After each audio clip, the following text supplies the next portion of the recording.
There are a ton of different camera bags available on the market today.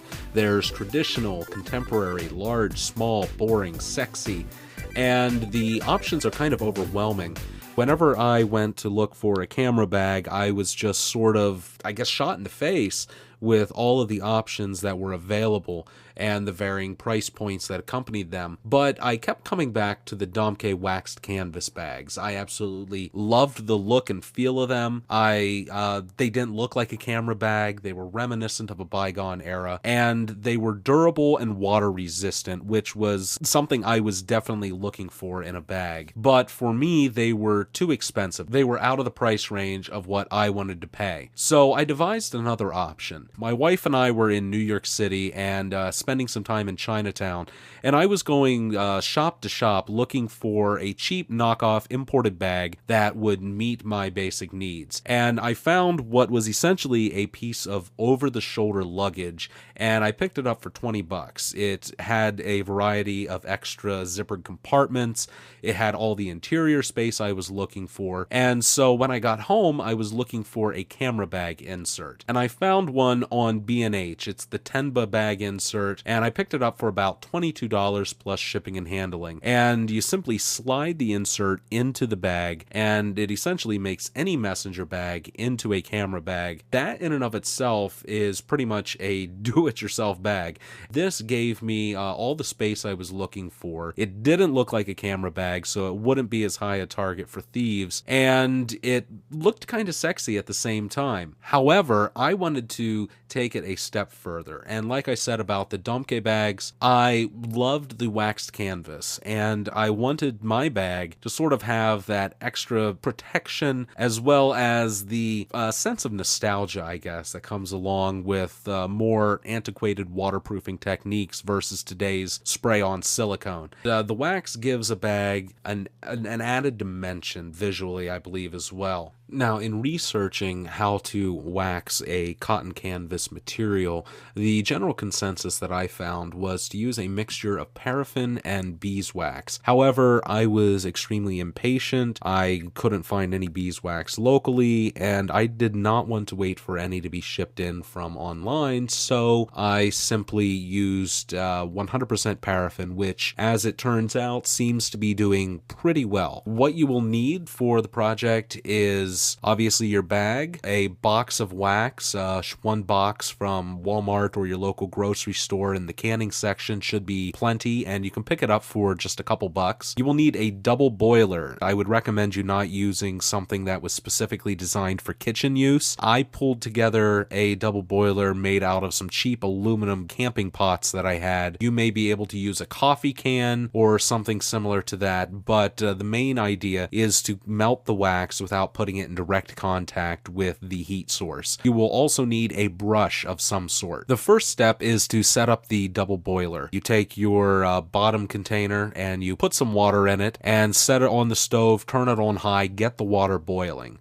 Then you place a bar or two of wax in the upper portion of your double boiler. You can always add more wax later, that's not a problem. You start out with maybe half a bar, whatever suits you. As the water continues to boil, it will melt the wax via heat transfer. Step 2 is simply take your brush, dip it into the wax, and brush it onto all exterior surfaces of the bag. You want to pay special attention to the seams on the bag, as this is where water and whatnot may seep in, and it's also areas that may not get equal coverage if you aren't paying attention. After you are done brushing everything on, allow the bag to dry. Maybe a little extra advice would be to give the bottom portion of the bag a little extra coverage, as this is the area that will be sitting on the ground sometimes. It will be what is, scraped across surfaces, and it will add extra protection not only from wear but also from moisture. Whatever you do, don't make a mess. Trust me, it's extremely easy to make one, but it can be a pain cleaning it up. As you can see here, the wax will cool on the bag, leaving the surface caked and white. This is not a problem.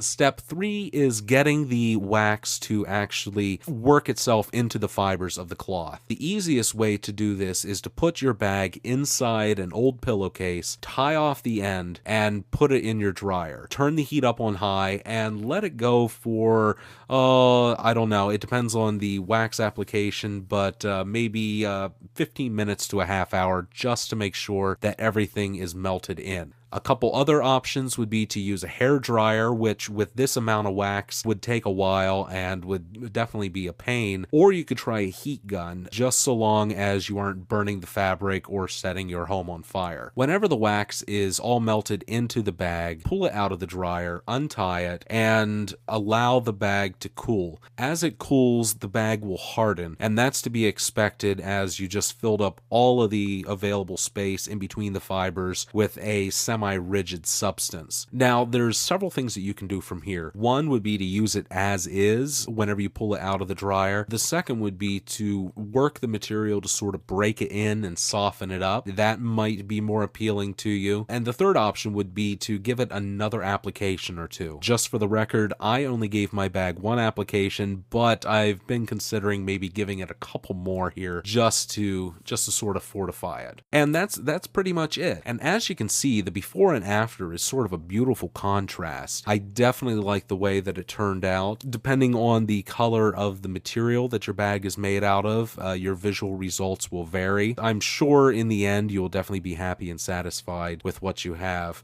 In my opinion, it's very versatile and highly functional as an accessory. And the biggest benefit, I guess, is the fact that it's cheaper than the Domke bags. Again, that's depending on the bag that you may use to make your do-it-yourself camera bag. For instance, my wife, since I actually made the one seen here, picked up a used American Eagle messenger bag in excellent condition for $1 at a local yard sale. I actually use that now as one of my camera bags and have an insert in that. So that is actually cheaper than the one seen here. But give it a try. If you're looking for a bag that's unique or a bag that is specifically you can, like I said, use the inserts with pretty much any messenger bag. You know, the waterproofing process is pretty much standard across the board, and the waxing process can be used on any bag, whether you're going to use it as a camera bag or use it as simply a messenger bag for school, anything like that. It's very versatile in its application. So anyhow, I would love to see some of the bags that maybe you guys have put together yourselves or that you use on a regular basis. So if you have any tips to share, any advice or images, feel free to hit me up. The website is alanmowry.com, or you can email me at alan@alanmowry.com, on Twitter at alanmowry, and on Facebook as well. So have fun, be safe, and let the DIY community continue.